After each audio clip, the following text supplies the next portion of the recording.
All right, everybody. I want to introduce a friend of mine who's an accomplished chef, and we're really lucky to have him here on the speaker series, Chef Stephen Maynard. And I will let him explain who he is and his history, but all I can say is let's give him a round of applause and welcome our first in the speaker series. All right, I'm not going to move. Oh, it just went like that. Thank you. That was helpful. All right, I'm going to somewhat stay in this range so that I can stay on video because I know Chef wants to keep this for future classes and maybe future generations. So Chef and I know each other for quite some time. Gosh, how did we meet?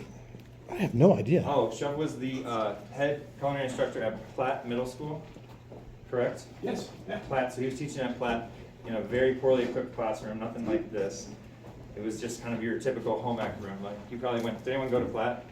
There's no, that room. Like it just looks more like a home kitchen basically. And so he was cooking there, but he was doing all kinds of interesting stuff.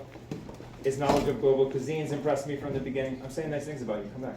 Appreciate it. So his knowledge of global cuisines. He's been an actual chef in the industry. A lot of culinary arts teachers just kind of like cooking, became a culinary teacher, and then teach culinary. But Chef had many years actually working in the industry, and I think it makes a difference. It's like anything. Like my wife's an engineer. She went back to school at age 40 to become an engineer. She wasn't a good engineer at first because she didn't have the work experience. She had the education. She went to school, master's of CU in engineering, but that doesn't mean she had the experience and she knew how to address different situations as they came up. So anyway, I'm going to start with a couple things. One is I'm going to start with this image. So you're going to have to follow me closely because I have ADHD and I'm like all over the place, so I'm going to jump from topic to topic. At the end, it'll probably make sense, may not, but hopefully you get something out of it, okay? If you have questions as we go, please ask them as we go. Don't hold till the end, all right? Octopus. The reason I pulled this up today, this is a pin that caught my eye. It's a little pin you can buy. On Instagram, they like pop up little ads, and you're like, "That's cool." And then $30 later, you like bought a bunch of stuff. Do you guys not know what I'm talking about? Yeah. Okay. So that's what happened with this. I didn't buy the pin, but I was like, "That's cool." And I think it's an interesting. My question I want to pose to you all today, and challenge with you all is it truly possible to multitask? Like, can you actually do more than one thing at one time? Because I bet some of you are trying to figure out how to do homework for 5 different classes and apply to college and be an athlete. You do a lot of things in your life, but is it possible to actually do more than one thing at one time? Any opinions or examples? Like, is any of you good at multitasking? Do you think, I'm good at that? I can do a lot of things at once. No? Yes? Tell me. Like I can watch something and play a game and I can still follow Good, both. perfect, that's what I'm talking about. So you can use your phone and something on Netflix or on the screen that you're watching, right?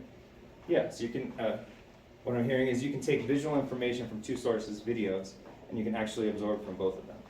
Do you think you absorb 100% of what's on the screen and 100% of what's on your phone? Probably not.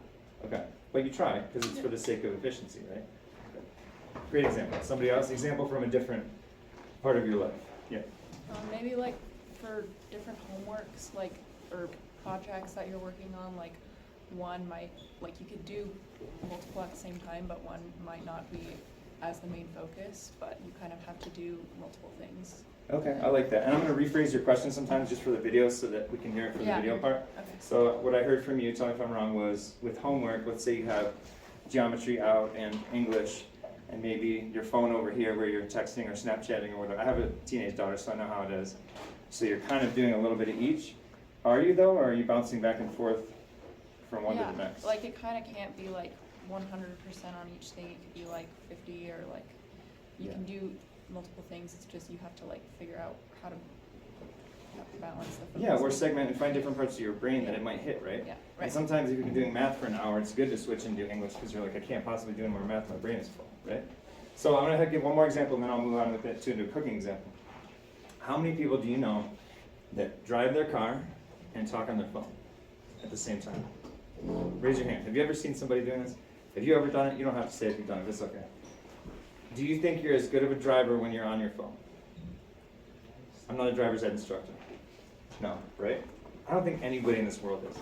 When part of your mind is distracted and you're talking to your ex about the thing that happened and you're like, your emotions go up and down. Are you a good driver still? You only have one hand on the wheel and you're talking about something that's throwing you off. People think they're really good at multitasking. A lot of people do, right? I bet if you ask 100 adults, are you good at multitasking? Yeah, I'm really good at multitasking. That's just because we're all really busy and we all do a lot of things. Oh, that's pretty funny. Shane, technical difficulties. You can try and fix it. How was